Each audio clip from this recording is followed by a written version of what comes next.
မင်္ဂလာပါရှင်မြန်မာနိုင်ငံမှာရွှေထွက်တဲ့နေရာတွေဆိုရင်တော့အများကြီးပဲနော်နေရာပေါင်း300လောက်တောင်ရှိတယ်လို့မှတ်တမ်းတွေသိရပါတယ်ဒါမဲ့ဒီနေ့ကျမတို့ဆွေးနွေးမဲ့ရှမ်းပြည်နယ်တောင်ပိုင်းလာရွှေမင်းပုံဒေတာကတော့တော်တော်လေးထူးခြားနေတယ် ဟုတ်ပါတယ်ခင်ဗျာ သူကရွှေချီးပဲတိတန်ထွက်တာမဟုတ်ဘူးလေ မှန်ပါတယ်သူကရွှေပြန်ကျင်းနီပြီးတော့တခြားအင်ပဒန်ရှားပါတဲ့တတူတွေနဲ့အတူတူရောပြီးဖြစ်နေတဲ့ scan ဆိုတဲ့တတူတိုက်အမျိုးအစားဖြစ်နေလို့ပါတယ် ဟုတ်ကဲ့ဆိုတော့ဒီနေ့ကျမတို့အဓိက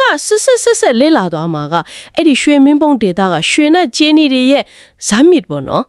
ဟုတ်ပါတယ် သူတို့ဘလို့ဖြစ်ပေါ်လာသလဲဘလို့ကြောက်အမျိုးစားတွေကြားကနေမွေးဖွားလာသလဲပြီးတော့အရေးကြီးဆုံးကဒီလိုနေရာမျိုးမှာရွှေသက်တူရှာဖွေလို့မယ်ဆိုရင်ဘလို့နေရာတွေကိုမျက်စိတော့ကြည့်ပြီးရှာမလဲဆိုတာတွေကိုအသေးစိတ်ဆွေးနွေးသွားကြမှာပါ ဟုတ်ကဲ့ပါခင်ဗျာရွှေမင်းပုံဒေတာရဲ့ဒီနေရာကိုအရင်ကြည့်လိုက်ရအောင်သူကရှမ်းကုန်းဖြင့်မြင့်ကြီးရဲ့အနောက်ဘက်အစွန်းမှာရှိနေတာကိုတွေ့ရပါတယ် အနောက်ဘက်အစွဲနော် ဟုတ်ပါတယ်